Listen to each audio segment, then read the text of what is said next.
are calling the meeting of the House Fraud Prevention and Agency Oversight Committee to order. It looks like we have a quorum, so I would like to ask for approval of the February 24th minutes. Representative Rarick, do you approve the minutes? So moved, Madam Chair. Thank you. So Representative Rarick moves the approval of the February 24th minutes. Is there any discussion? Seeing none, all those in favor say aye. Aye. Opposed? Minutes are approved. All right. Today, we would like to welcome to the committee the Commissioner of the Department of Employment and Economic Development, Matt Verlick, and anyone his staff you would like to bring with you. He is coming to present about how DEED handles grants management oversight. We very much look forward to your testimony. Thank you for joining us.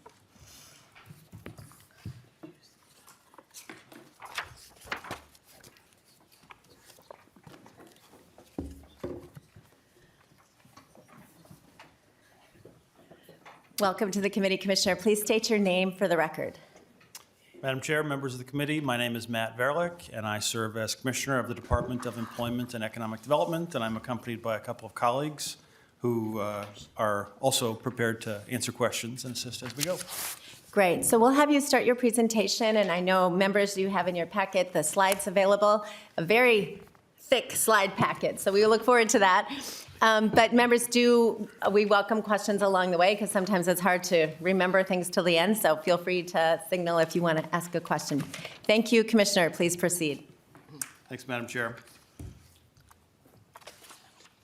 So just to give you a high level of the grant-making function at DEED, and hopefully this will be a helpful addition to, I know, the conversations you've had already with the legislative auditor, with OGM, with DHS.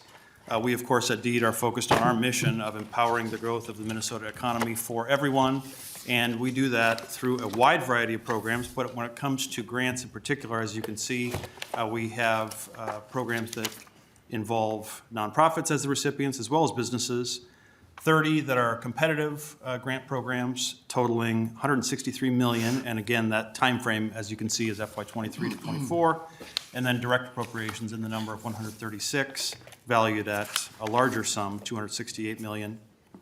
And then beyond those, we also administer dozens of other economic and community development programs focused on businesses, cities, counties, et cetera, such as broadband infrastructure. So this slide about our responsibility at DEED is partly about setting the right tone, and as you can see in the first bullet, we take this role very seriously as good stewards of the precious taxpayer dollars that are entrusted to us.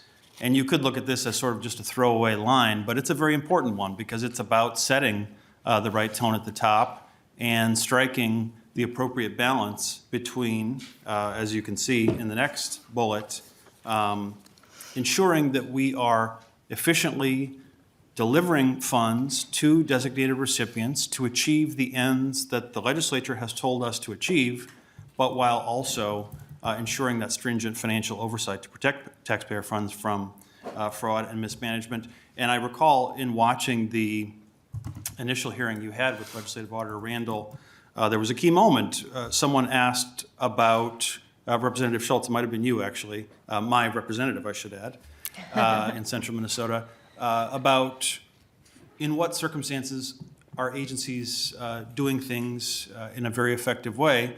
And Auditor Randall noted that it's important to have both those goals in mind of both efficient delivery, but also a certain amount of skepticism and taking that oversight function seriously.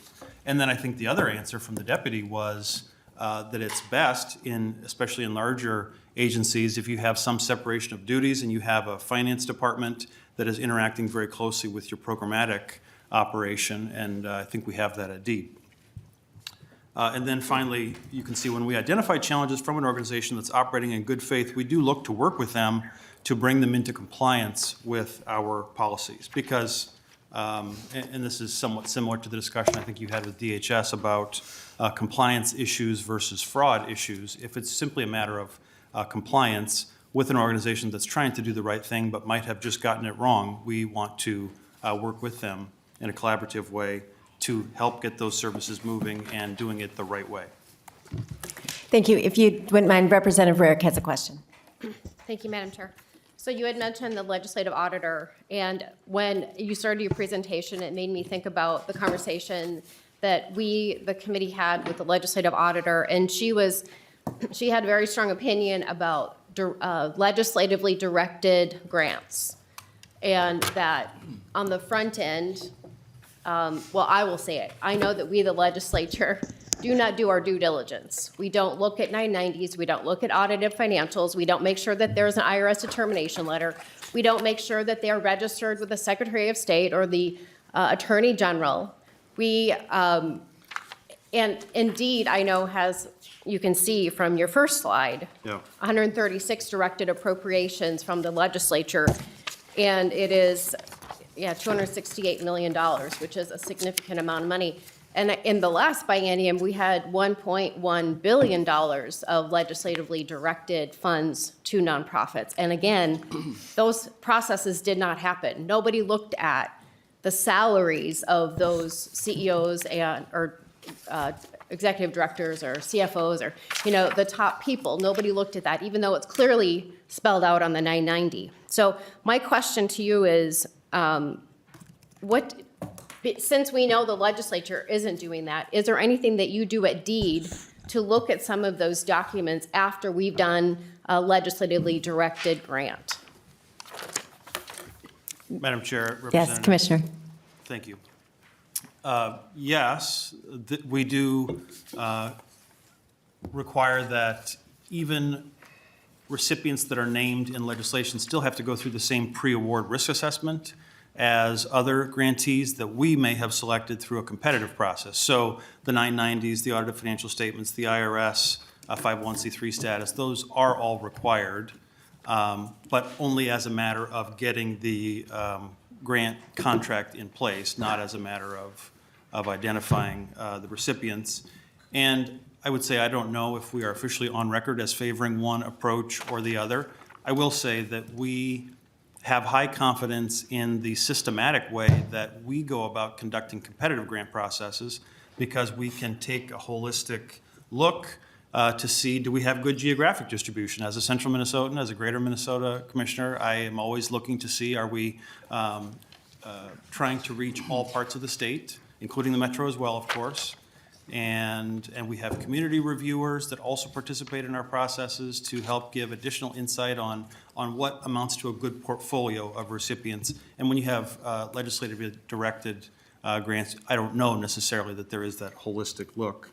And I would add, too, that some of my perspective that I bring to this might be similar to yours, in that I've come into this job having previously been an executive director at a nonprofit, at a foundation based in Little Falls. And I guess back to the notion, too, about the tone at the top and taking the oversight function seriously, I want to say from the nonprofit side, the vast majority of nonprofits have the view that we did, which is we better get this right, because this is a very important responsibility that we're being given to deploy taxpayer dollars. And you hope to do it well and then have a good reputation that allows you to do more of that work in the future. Representative Rarick? Thank you, Madam Chair. Well, I appreciate that, and I appreciate that you worked as an executive director at a nonprofit. I have as well worked, I don't know, probably collectively about 20 years, either in churches or nonprofits, and have put my share of 990s together, or have been on the staff side doing audits and being that compliance person on the inside. So I appreciate that, and I do know that when we do, so I've served on a lot of different committees, and one of them I've served was an oversight committee for Deed and Dolly and all of that. So we had the workforce development funds. But something that we do at the legislature very strategically is we do try to say, geographic fairness, and, we try to put out all those parameters. And my concern is when the legislature, and we've got 201 of us, so we've got 201 different priorities, and when we just say, well, we're just going to send this $1.1 billion worth of funds to these nonprofits. None of that happens because we don't sit down in a committee room and say, well, we need to make sure that Greater Minnesota and the Metro and, this diverse group and, are all accounted for in this $1.1 billion. We don't do that. We don't have that kind of function here at the legislature. I wish we did. I wish that we did what you were just describing, is looking at 3 years worth of 990s, the audited financials, making sure you have an IRS determination letter, making sure that they are actually registered here in the state of Minnesota as a proper nonprofit. I wish all those things were vetted and done here at the legislature when we do these directed appropriations, but it simply is not. The other thing that we don't look at, and I don't know if you look at, so here's my last question, Madam Chair, but Okay. we also do not look at how much money these top executives of these nonprofits are making. And as I've been preparing and looking at, for years now, but more specifically for this committee, I'm seeing salaried people that far exceed what the governor makes. And the reason that's important, as you know, being a commissioner, any local government, whether it be county, city, township, if they want to pay somebody in that local government more than the governor, for years and decades, they had to come to the legislature, to the Subcommittee on Employee Relations, and petition and basically request of the legislature to do so. And yet when I'm looking at 990s, I see salaries that far exceed the governor on nearly every one. There are very few that don't make $140,000, $150,000 or more, and multiple people.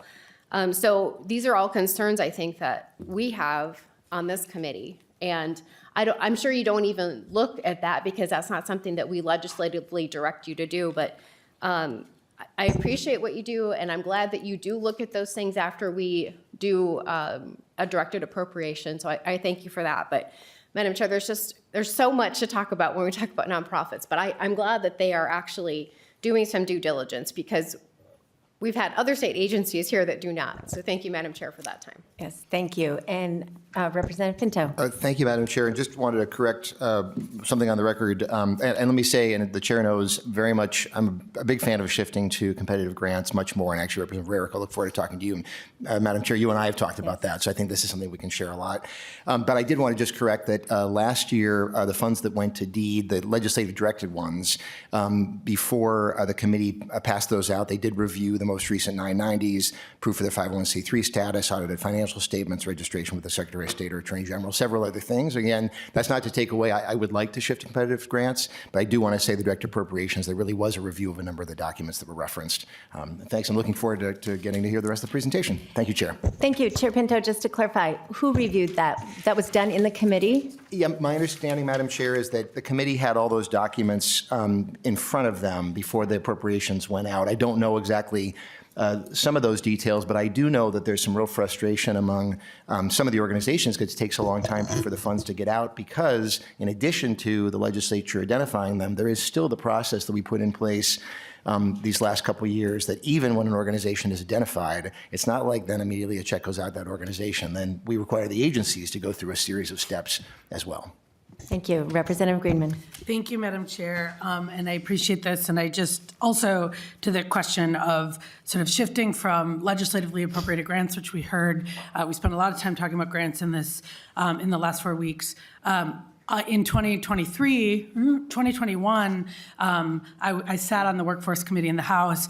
There was a proposal that was both the former D Commissioner plus Chair Knorr at the time, I believe it passed off the House floor, but was rejected in conference by the Republican Senate to shift our deed grants to a competitive model. So I think that there have been in the past, I know, and probably before that, that was just when I came into the legislature, efforts to actually say and address that problem that the OLA recommended. I will note that sitting in committee in the last 4 weeks, there have been a lot of legislatively appropriated grants proposed by both sides of the aisle, but we have mostly just been hearing them proposed by GOPers, and some pushback in public safety, in workforce, in others. So I think if there is bipartisan support for moving forward with the proposal that I think has been around for a long time to shift grants from direct appropriations from the legislature to competitive grants. I believe you will find a willing partner on this side of the aisle, and in fact, Democrats have been the one who've championed that in the House in the past. Thank you, Representative Friedman. To that point. Representative Rarick. Just really quickly to that point. So Representative Pinto, thank you for saying that. I think that's unique to that committee. I've served on a lot of different committees for 13 years, and we have never had any of those documents presented to the committee. So I just want to be clear that that might have been a very new thing, because I have served on the committee and that did not happen, especially for workforce development funds. And legislators lovingly call it the legislator slush fund, which is a sad thing, but that's what it's been lovingly called for the last 13 years that I've been here. But in any case, that process that was done that you described is not pervasive across the legislature. It apparently was unique to just that slice, and I just wanted to make that clear, Madam Chair. Thank you. And I just want to chime in since we're having this robust conversation among ourselves here. My freshman term, I served on the Workforce Development Committee, and I was stunned, having just come out of the nonprofit world myself, that the people who came in asking for workforce development funds literally could not identify basic things that were supposedly in their 990s. And that really concerned me. And I'm glad to hear that, because I've not served on it since my freshman term. I'm glad to hear things are moving in the right direction. So, and I'm sure you're continuing to work on that. So please continue with your presentation, Commissioner. Thank you. My favorite kind of hearing is when you all have a good conversation. We are not a shy group, Commissioner. Great. So this slide touches on some of what you were just discussing. You'll see in the slides ahead that we show kind of a typical competitive grant process, but want to acknowledge in the second bullet there that because we have a wide variety of grant programs, the administration process may look slightly different due to the structure of the program as established in legislation. But to the discussion you just had, we do apply the same oversight and controls on both competitive grants and direct appropriations as part of the process of getting to a contract. So first, for competitive grants, we have to do a request for proposal. We develop that RFP based on what is in the law. And then once we have it, we post it on our external website for a minimum of 45 days. And then we try to get the word out through email blasts, and we encourage our interagency and external stakeholder partners to circulate the RFPs to their networks as well, because of course the first step in getting a good representative, highly competitive pool of applicants is making sure that the right people know about it. Next, the issue of conflict of interest. As you can see, state grant policy requires procedures be in place to prevent individual and organizational conflicts of interest. We have additional conflict of interest requirements at the operational level. For example, if at the time of contracting or if you're adding or changing any partners, DEED requires grantees to fill out a compensated partner information form.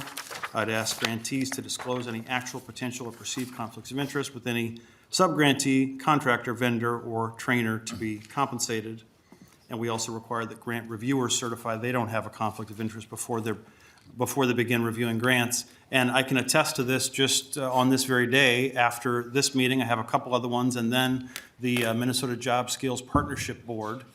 And I know that part of the packet that comes out beforehand is, here's the agenda, here are all the applicants for the funds, and here's the form that you must check the box to indicate that based on this list of applicants, you don't have any affiliations that could constitute a conflict of interest. And there's a separate, I don't know if it's a separate form or a separate box that is checked whether you are DEED staff or if you are a non-governmental member of the MGSP board. Commissioner, if I could interrupt you there, this issue of conflicts has been a continuing theme that the OLA has found in different agencies. And so when a conflict of interest form is filled out and a conflict exists, how do you handle that? Well, I can't say that we have encountered many of them. I think the central principle is transparency. So awareness, disclosure, and recusal would be the main approach. If we identify that a conflict did exist after the fact that we somehow didn't know about, then you'd have to probably examine other remedies, whether there should be something to do with stopping further payments, et cetera. I wonder if my colleague, Deputy Commissioner Majors, if you would be okay with it, if I might invite him to add on that. Thank you. Please state your name for the record. Good morning. Mark Majors, Deputy Commissioner for Workforce Development, Indeed. Madam Chair, I would just kind of add a point to the Commissioner's statement is that exactly what he did say around if we do see a conflict, but the recusal piece will definitely occur. And depending on the scenario, the individual may, if it's a voting scenario, may or may not actually leave the meeting all in itself. But there haven't, to my knowledge, been too many instances of that I know of, so.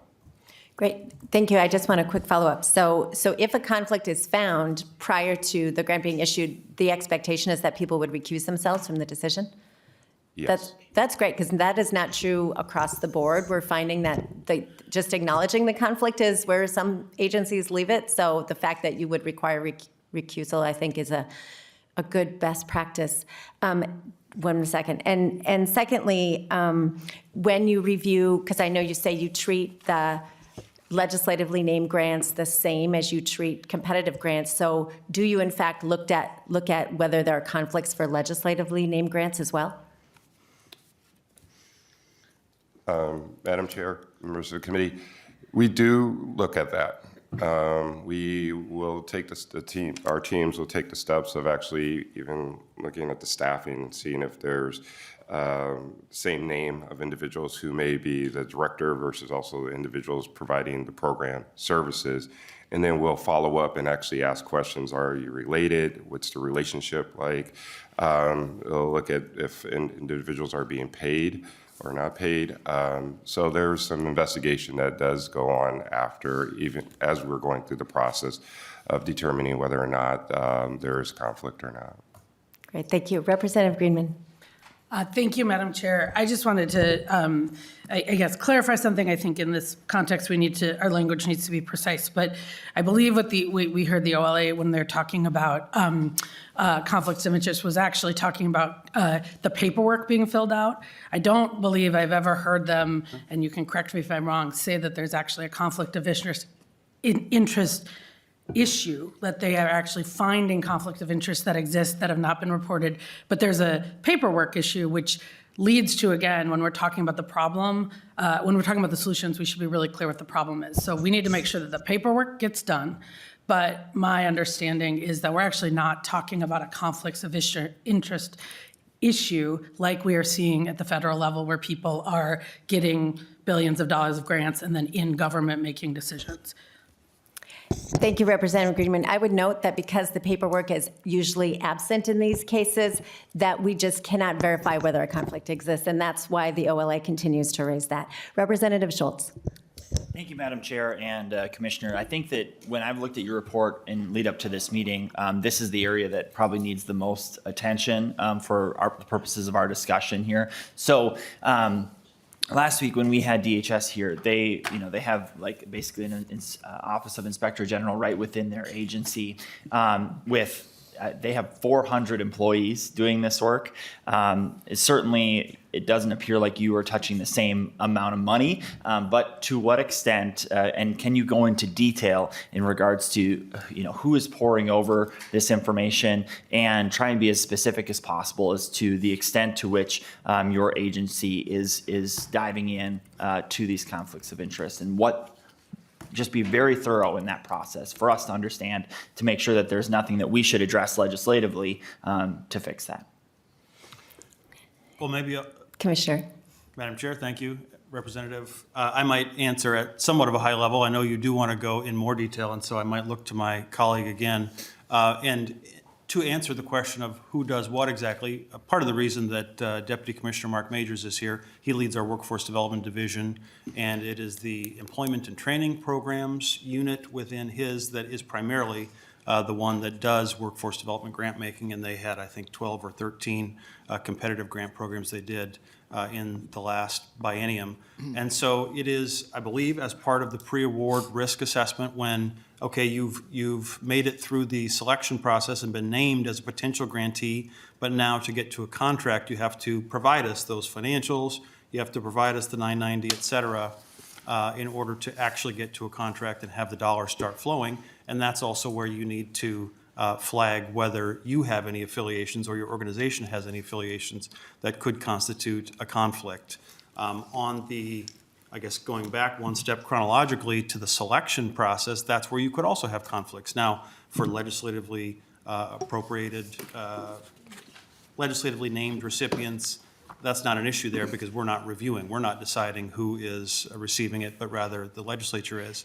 But when it comes to the competitive grant processes, there, the reviewers need to be identifying if they have any affiliations that would cause them to not be objective in deciding who receives the funds. So, Deputy Commissioner, anything you add? Sure, thanks, Commissioner. Madam Chair, Representative, so it's a very comprehensive approach to doing the selection through a competitive process and the who's doing what. Primarily, when an RFP is submitted, we have what we call grant coordinators who are program staff. And they will go through and make sure, at least at a minimum, that the application meets the basic requirements to submit an RFP, request for proposal. At that point, as we once we get the actual application, they will, after that, they hand it off to individuals who will do the review of the actual RFP. And again, that may include individuals from community reviewers as well as staff, as well as other individuals who are skilled at looking at requests for proposals. At that same time, we have a team, which is our contracts team and our fiscal team, who are doing that pre-risk assessment work simultaneously. So you have the review of the application, but at the same time, you'll have the review of the fiscal paperwork. And then that fiscal team and contracts team will look at the 990s. We'll go through and make sure the agency is registered with the Secretary of State and so on and so forth. And then at that point, the program team as well as the fiscal team will work with the director of the employment and training program to make determination about the awards at that point. So you have two different teams who are looking at the paperwork at the same time, and then they will come together and make an assessment. Way in the background, we have also our fiscal office, which is separate from the employment and training team, which they are also working with at the same time on any other issues that may be arising to determine if there are any issues. So you may have different parts of DEED working on a request for proposal program at the same time, but it's usually grant coordinator and then a contracts person who is looking at the paperwork, both on an RFP. It's a little complicated, but I hope I explained it well. Thank you. Representative Schultz? Thank you, Madam Chair, and thank you, Assistant Commissioner and Commissioner. I was surprised to hear the Commissioner say a moment ago that that there hasn't been many instances of conflicts of interest arising, and so I'm curious. I'm glad to hear that there's two different teams reviewing the information in the reports that are sent to you. But kind of looking at your process, then, if there hasn't been issues around conflicts of interest, can you kind of share for us, is there any key takeaways that you have that we should be implementing in other areas of state government that has helped make your agency successful? Well, Madam Chair? Yes, Representative, Commissioner. I would say on the frequency question, whether we see conflicts, part of it maybe relates to where I sit in the process. For a lot of the grant programs, I'm getting the final list of recommendations after they have been through lots of the community reviewers, and they are the ones, along with our own staff, who would have had to identify if they had any conflicts. But in an example like the Minnesota Job Skills Partnership Board, where I do get to be a voting member on the final list, there I see a lot of recusals. So I think the system is kind of working as intended. When people acknowledge that they have an issue, then they will simply step back either from the vote or from participating in the discussion. So in terms of what changes I would recommend, I guess I feel like that transparency approach is a good one. And if, as Representative Greenman has noted, that the paperwork has just been an issue, I guess it's partly a matter of having good systems in place to capture all the paperwork and then be able to pull it up if there is any question after the fact. And then it's not a one and done situation. So as we noted somewhere, on this same slide, a new conflict could arise based on a change in staffing. And so you need to refresh those periodically as well, instead of just saying you've done it once and call it good. Thank you. Representative Rarick. Thank you, Madam Chair. So you were talking about, you were reviewing the 990s, the audited financials, and all the other documents. I'm just curious, like, when you say you're reviewing them and you're looking for maybe red flags or reasons to either grant or not grant, what exactly are you looking for? Commissioner. Madam Chair, Representative, I mean, at a very basic level, it is, do you have your nonprofit status? Because if you don't, then I don't think we can proceed with payments. And there have been cases where they may have lost it temporarily, and so we then pause payments, and then if they get it restored and everything else appears to be in order, then we can resume. Thank you. Is that all, One follow-up. Thank you. Thank you, Madam Chair.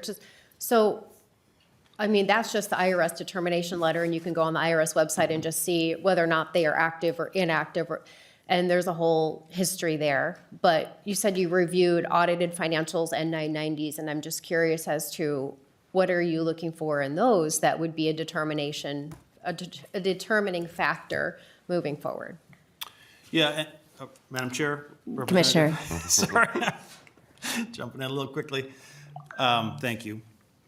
So I believe we'll touch on this a little bit too in the subsequent slides, but one thing we do with the financials is not just do they exist, but are they reliable and have they been audited by a third party? And then we look at financial ratios, for example, current ratios, acid tests, et cetera, to ensure that those are in a healthy range.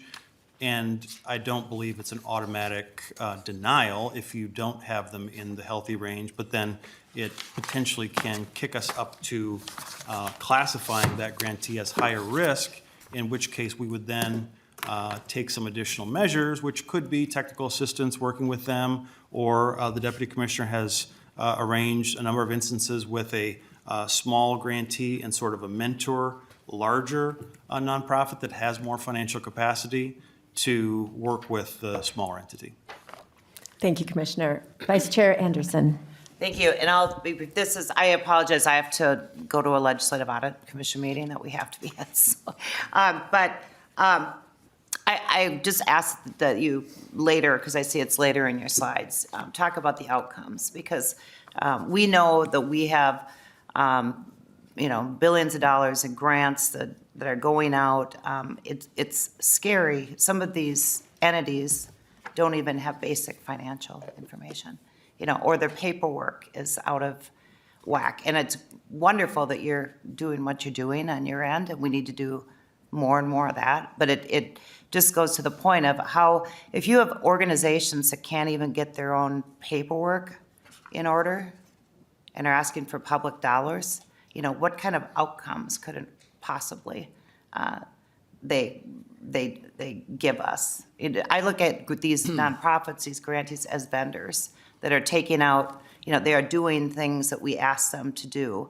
And if they can't even do basic things like have their, their nonprofit status up to date, they certainly can't provide services. And so I hope that as this, as we try to tighten up everything, that we actually start looking at what outcomes are we getting for these dollars. Because I think we're going to find that we're not getting our money's worth for a lot of this. So thank you. Commissioner, is there a later slide about outcomes that you want to jump to while Vice Chair Anderson is still with us? Well, Madam Chair, if I may, Yes. just to respond, and I'm not quite sure which slide it is, so for sake of time, I It's would later. just share a few thoughts.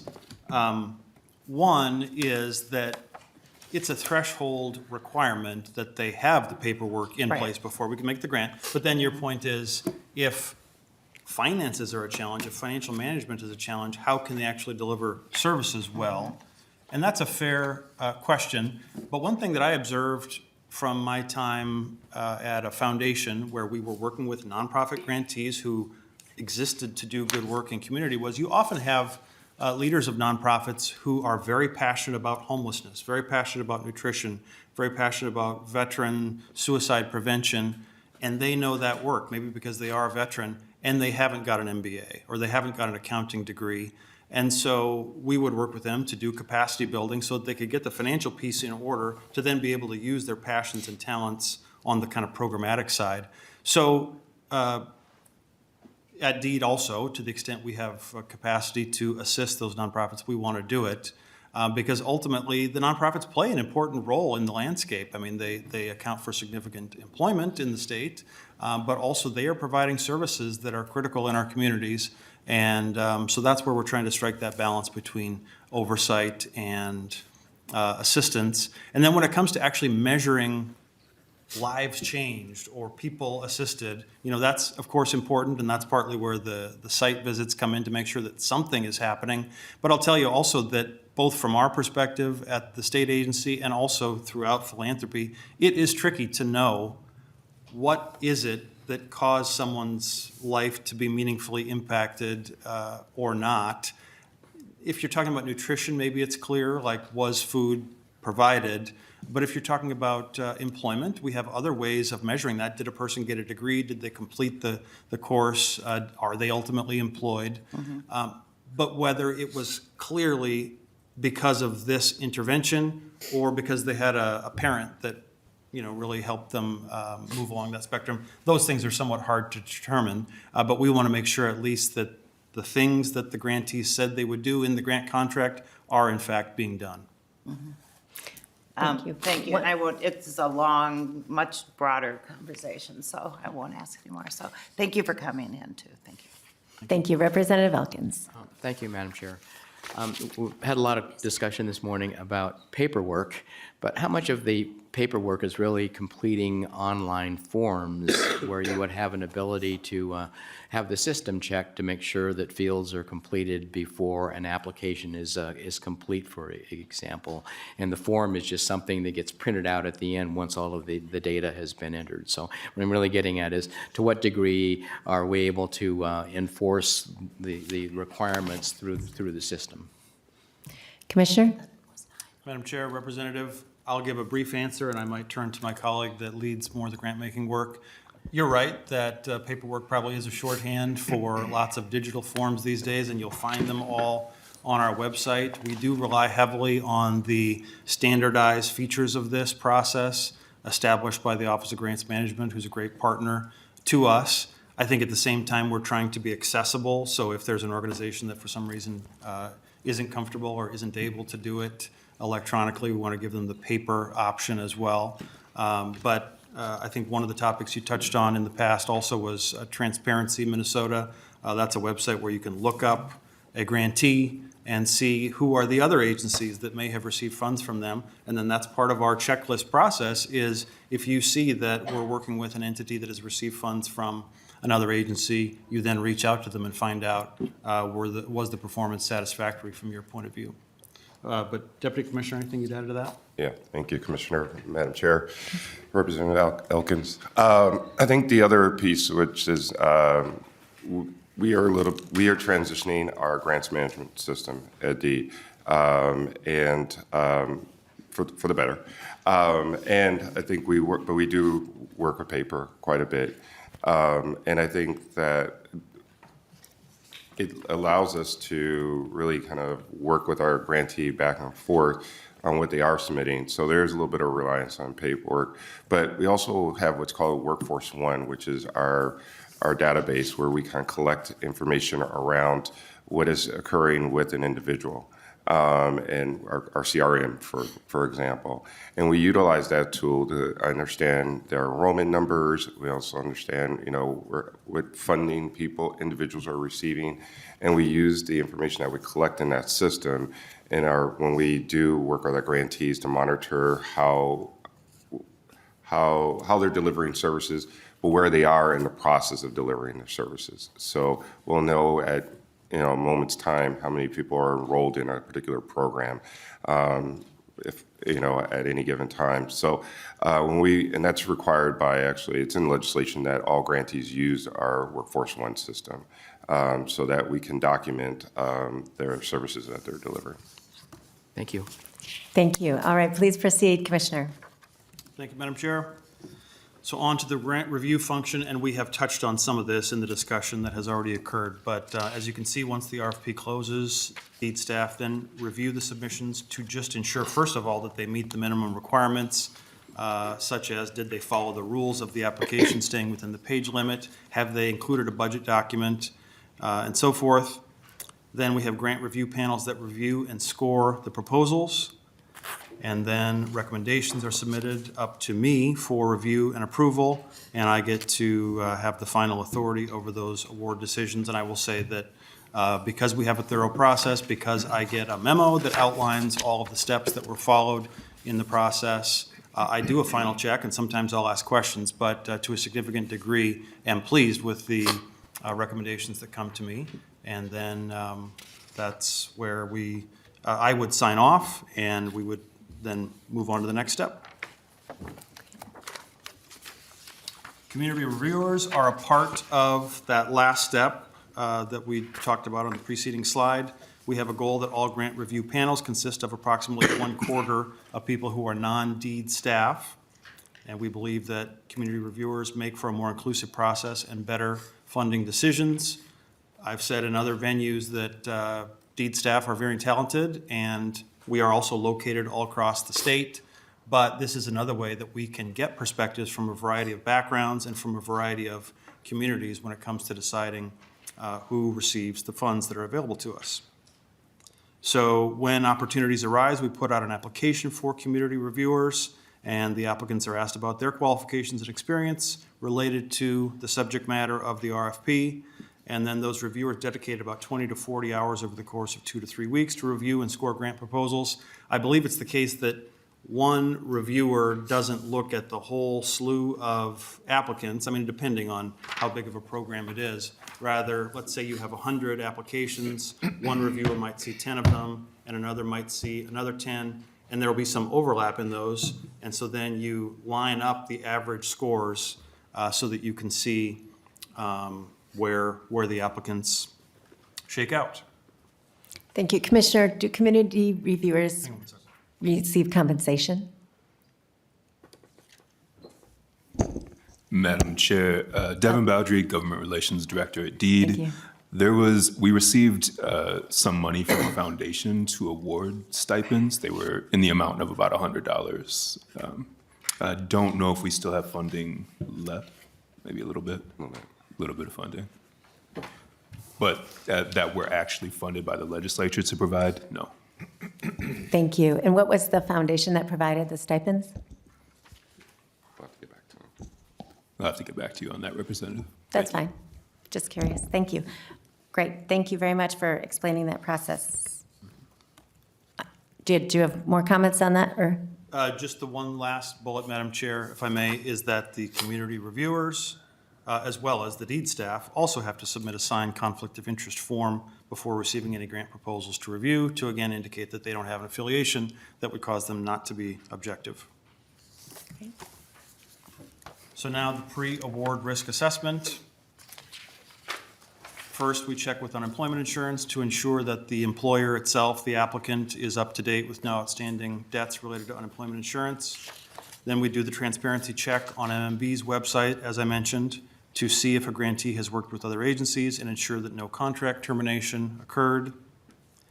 The Department of Administration has a site for suspended or debarred vendors. I think we also look at the system of award management on the federal level to see if there's any similar debarment. Verification of tax exclusions. Check the Secretary of State website to ensure that they are up to date there.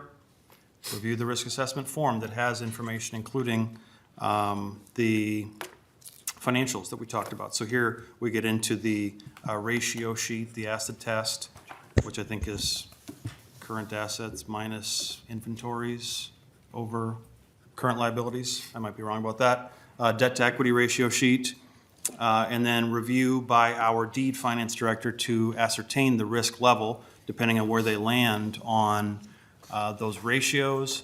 And also, I'm not sure if it says it here, but we try to assess the quality of their financial management system. I mean, just having a good system in place that is not paper for your finances is critical. One thing that's really important to us is being able to segregate sources and uses, including staff time assigned to any given grant. If all the money just goes into one big bucket, that's not good. You want to be able to ensure that a staffer who's spending 10% of their time on a given grant is then charging it back to that particular source. And this again takes me back to my days at a nonprofit when we had multiple sources, some governmental, some from philanthropy, and in each case there were strings attached, and so you needed to make sure you were following those. Great. I'll interrupt you for just a second. Representative Pinto. Thank you, Madam Chair, and I think I may have my question, maybe that was a different presentation. My question was, so this pre-award risk assessment, and I think many of these were put into place in 2023 in last term, which is great. And I think it's correct that this applies to direct appropriations in addition to credit grants, sort of anytime money is going out the door, whether we direct it or competitive. And again, big fan of competitive grants. We should be shifting that way. But can you just confirm that this applies either way? Commissioner. Madam Chair, Representative, correct. Okay, good, thank you. Thank you. Please proceed. Oh, I'm sorry. Representative Rarick. Thank you, Madam Chair. Just really quickly, so you were talking about making sure that the money is not in one big general fund. So do you actually review their chart of accounts? Commissioner.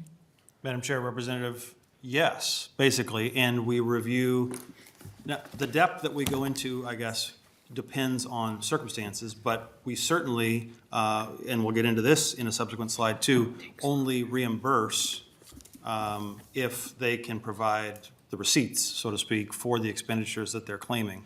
Now, we have some authority to do cash advance, but even then they have to provide lots of documentation.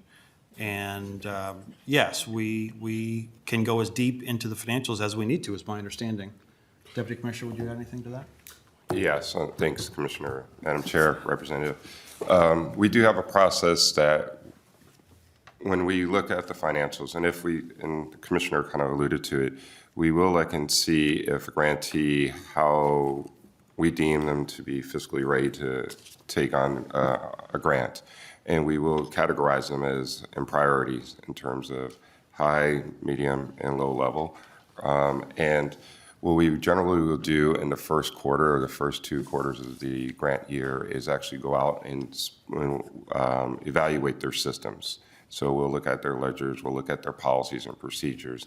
And this is to assist that organization, is to see if there may be some challenges so that we can handle them early and often. And any organization that's new to the portfolio, we also take that we'll have that same strategy of going out and reviewing their systems early enough so that because they are new to our agency, I won't say they're new overall, but new to our portfolio. So those are some of the steps that do occur early before you're too far down the road into the grant.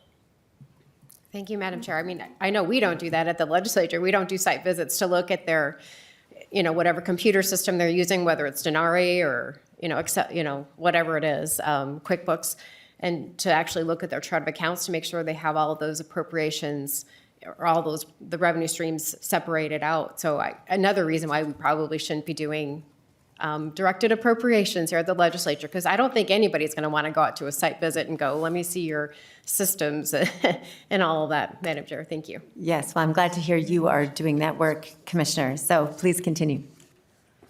Thank you, Madam Chair. And I think maybe just the last bullet that I hadn't mentioned, but if that set of evaluations would yield a recommendation that they be named as high risk, then we have the opportunity to take additional measures, some of which we've touched on. Thank you. I did have a question regarding that. So is there any level of the risk assessment where you deem it too high risk, or will you always just try to work with people if they come back as high risk? I believe Madam Chair, I believe we have, in some cases, not gotten to a contract because we weren't satisfied with these items. Deputy Commissioner? Madam Chair? Yes. I'd agree with that. We have had instances where they were just, agency may have been too much of a high risk that we did not proceed with an award. We do take the steps as much as we can to make sure, to give them to opportunity to cure a situation if they can. But at a certain point, then we have to move on. But and we do this again, both in these assessment, both in competitive and direct appropriations. So we don't treat either differently in our strategy. Thank you. One follow-up for me. So then when you deem someone too high risk so that you don't proceed with a contract, is that flagged by you in the Transparency Minnesota system so other agencies are also aware of that? Madam Chair, that's something I have to go back and check with my team on that. We can definitely respond at a Great, later thank date. you. And Madam Chair, if I may just add, as we're having this conversation now, I'm remembering we've had cases where nonprofits have simply said, well, thanks for naming us as a potential grantee, but we will, respectfully decline to go to contract because we can't really do it. So that's, I guess, an example of the system working. This also is where we sometimes get inquiries from the other direction saying, why, Deed, are you making it such a pain to do business Exactly. with you? And we really don't want to ever unnecessarily impede the process of getting to a contract because those services really are important in community, but it's just always the balancing act. Thank you. All right. Next slide. Thanks, Madam Chair. So moving on, next to steps to completing an executed grant agreement. So they submit the risk assessment worksheet, and this is used to determine if we need to place any special conditions, as just referenced. And this is before any dollars flow. And if we're in a good place, the grantee will receive a notice via email that they've been approved for an award, and they also receive an official paper award letter, although maybe that goes electronically too, but I get to see the letters and sign them. And then grantee registers as a vendor with the state. They submit an updated work plan to reflect the final award amount if it's different than what was requested, because sometimes if you apply for $250,000, but we approve a set of grantees that would go beyond the amount we have available, we'll say, well, we'll approve you for $200,000, and can you still work with that? In some cases, the nonprofit will say, actually, no, below a certain level, it's not worthwhile for them to proceed, but in most cases, they do agree to work at that smaller level. And then the grantee receives and signs a finalized grant agreement and provides a copy via email to Deed. And I'll also identify that in this process of the work plan, this is somewhere that we also sometimes can be perceived as an impediment, but we are working hard to make sure that what the nonprofit says they're going to do in much more detailed terms aligns with either what was in the RFP and the legislation that shaped the RFP or what was in the legislatively directed appropriation, because sometimes there will be a difference of interpretation. You might perceive the earmark one way, the nonprofit might perceive it another way, and if the nonprofit ultimately is proposing activities that we don't think aligns, then we will say, you got to revise this, and sometimes that can involve multiple volleys back and forth, and sometimes we don't get to a satisfactory conclusion if we don't think we can verify that they're doing what the law says. And then they get mad at us. On to grant agreements. So we negotiate this with the grantees. The agreement covers a wide range of terms and responsibilities. We don't make payments until a grant agreement is signed by all parties, and work that a grantee does prior to a grant agreement being in place is not reimbursable. Little typo there, sorry for that. And I'm not sure if we have this in subsequent slides, but the structure of our contract, the grant agreement, substantially follows the kind of template from Office of Grants Management. Madam Chair. Oh, I'm sorry, Representative Schultz. Thank you, Madam Chair. And Commissioner, this is just a quick question here. You work through a whole host of grants. Is there a certain, what is the threshold for the amount of money that a grantee would have to receive to go through your full process here? Is there a threshold where they don't go through this rigorous process? Commissioner? Madam Chair, Representative, I'm not aware that there's a threshold where they wouldn't go through the pre-award risk assessment, but there are gradations when it comes to monitoring. And with respect to whether they're new to our portfolio, as the Deputy Commissioner said.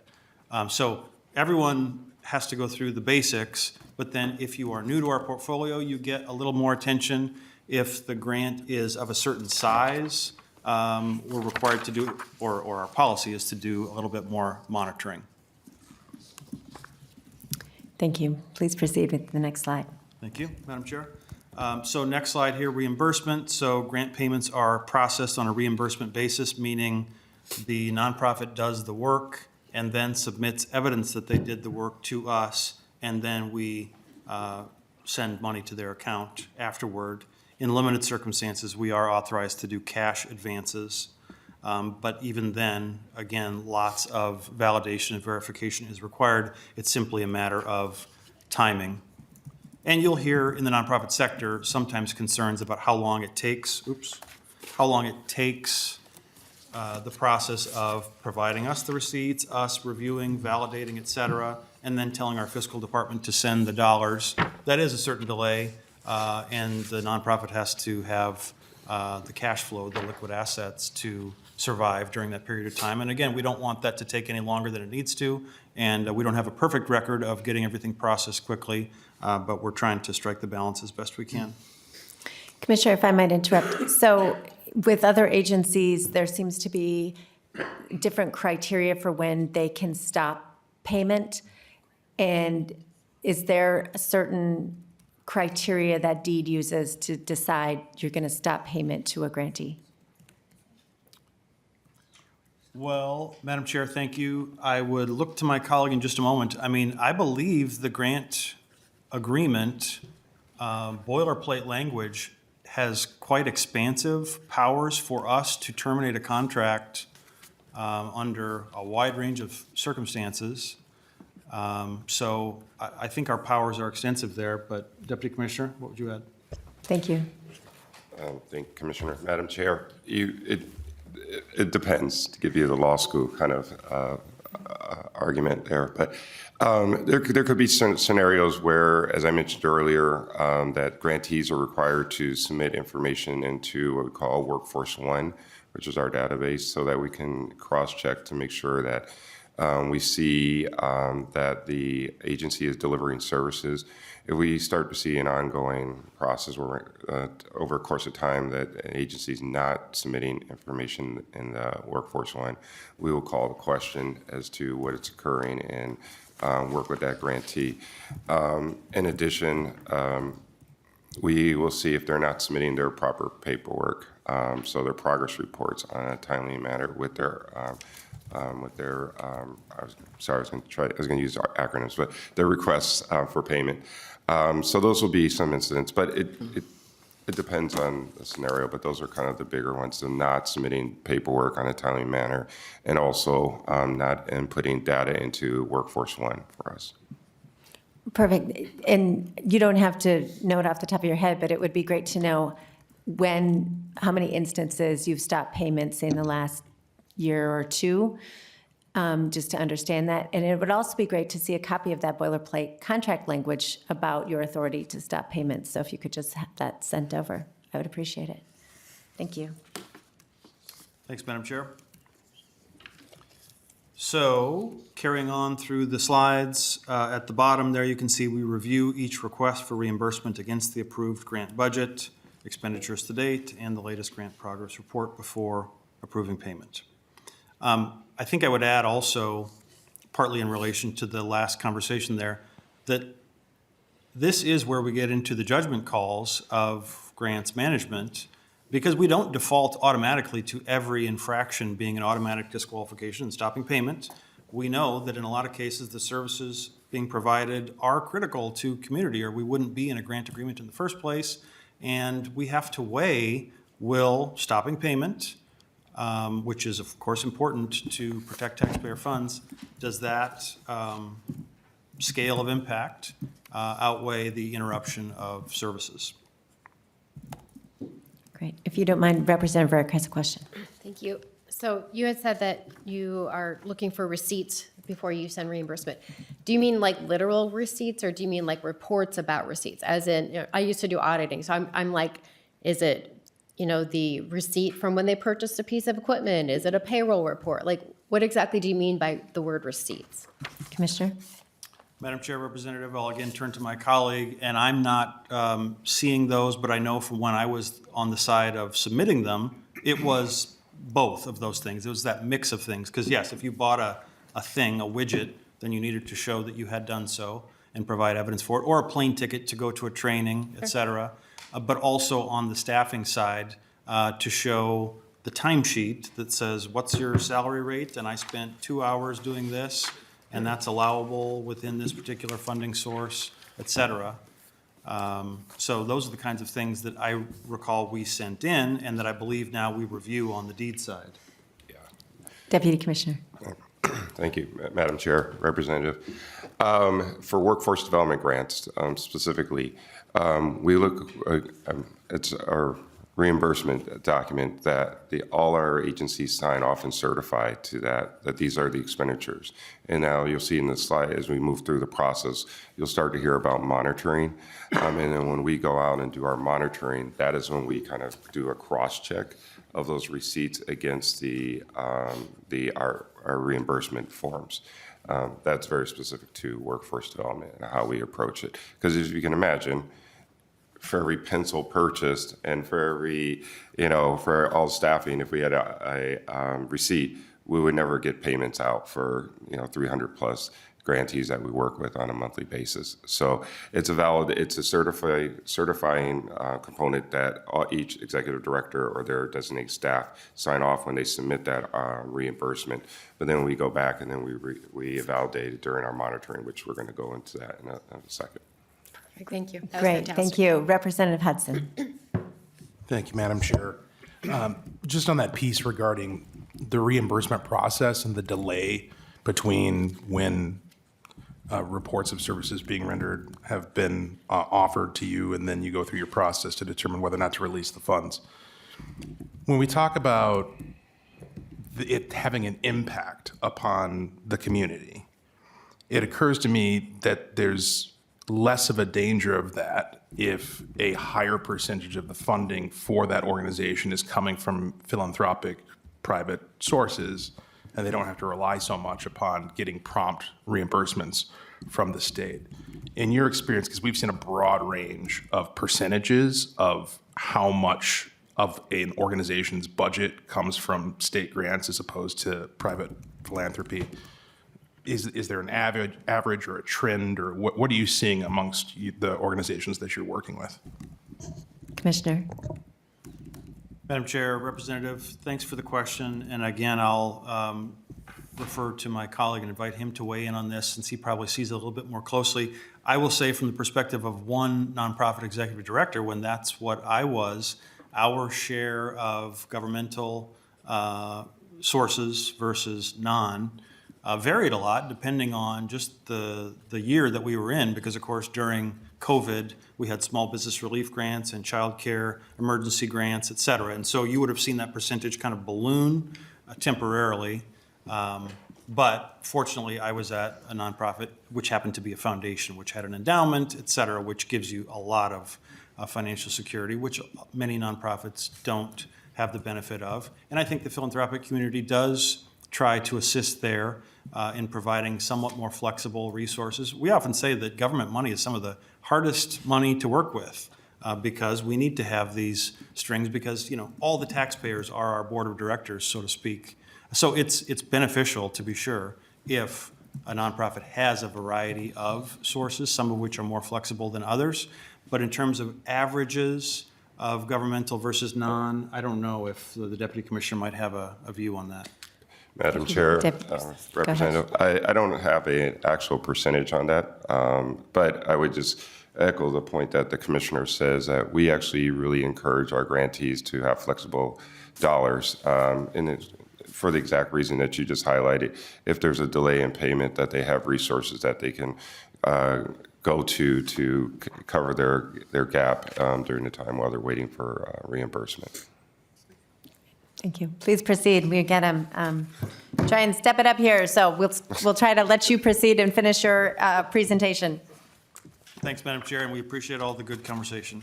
So, Office of Grants Management Policy requires grantees to submit written progress reports at least annually. At DEED, we choose to have them quarterly. So OGM's requirements are kind of the baseline, and then we have room to adjust according to our needs.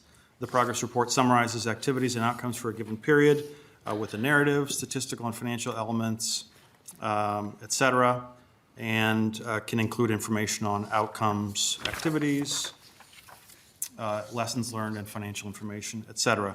And I'll say, too, that this is an area where there's an ongoing discussion in the philanthropic community about what's the best kind of evaluation report, because nonprofits spend a lot of time producing them, and then you kind of wonder who's reading them, and would it actually be more beneficial to have a conversation, or can you have both?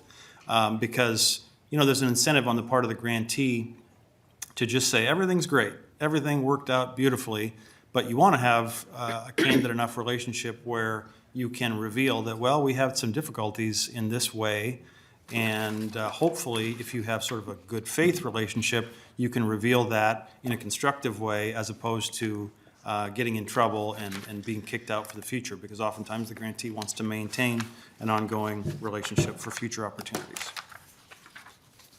On to monitoring, lots of words here, but we'll try to just highlight some of the key ones. So we do at least one visit before final payment on all grants over $50,000. So here we get into those gradations, Representative Schultz, and we do annual monitoring visits on grants of over $250,000. The purpose is to ensure progress against the goals and address any problems or issues before the end of the period. An effective visit can cover topics including but not limited to compliance, challenges faced, et cetera. And I want to acknowledge, I believe all of these are prearranged monitoring visits. Unlike with in the child care space, I don't believe we do the unannounced drop-in type, or I think the vice chair of the committee mentioned that the Board of Cosmetology does that in certain cases, but ours are of the monitoring variety where we are arranging it ahead of time so that folks can get their ducks in a row and have their paperwork present if that's what's needed to show that they're on track. And just to clarify, those are in-person monitoring visits, or they're done by Teams or some other technical assistance? Madam Chair, I believe it's a mix, and I would invite the Deputy Commissioner to comment. Thanks, Commissioner and Madam Chair. Just kind of tagging on to what the Commissioner says is that we actually have a monitoring guide that we produce for each of our programs, and those are sent out 30 days prior to our monitoring visit. So as the Commissioner mentioned, this gives the grantee the opportunity to get the information that they need. So when the team, and it's usually we have a monitoring team for workforce development, and it would be either, it could be one person or it could be a couple people depending on the scope of their review. But when they're on site, that they do actually look at the paperwork. Now, they may do some preliminary work in advance and ask the agency to submit ledgers or something like that in advance so the team can look at that. But they do end up on site for between the 50 and over the 250 amount on annual basis. They do on-site reviews. Thank you. Madam Chair, to proceed, you can see in the second to last bullet, we do a financial reconciliation at least once before the final payment is made, which involves looking at the request for payment, checking out that supporting documentation, et cetera, which is some of what we discussed already. And the final bullet refers, I guess, to the risk assessment again, is if we had identified them as high risk, we would do a monitoring visit within the first 2 quarters of the grant agreement. When it comes to closeout, grantees must submit their final payment request within 20 days. And in addition to the final payment request, they have to submit a final report on outcomes, which summarizes activities and what was accomplished over the grant period. We then review the request and the report and do a closeout evaluation in terms of whether objectives were met. And then successful grantees receive a closeout notice confirming completion and that all documents will be placed in the grant file. And it's the policy of the state to consider a grant applicant's past performance before awarding subsequent grants to them. And Commissioner, if I may, if the grant closeout evaluation is not meeting standards, do you still make the final grant payment? Deputy Commissioner? Yeah, thank you, Commissioner. In general, it depends on what the Madam Chair. That's fine. Represents. In general, we will, but it depends on what the circumstance may be. If it's something where we're unable to verify an expenditure or if we see any irregularity, then we'll convene with our partner or the agency to identify what the challenge is and then make a determination at that point. But I don't, off the top of my head, recall too many instances where I've seen that happen, where we went pay someone on a closeout. Thank you.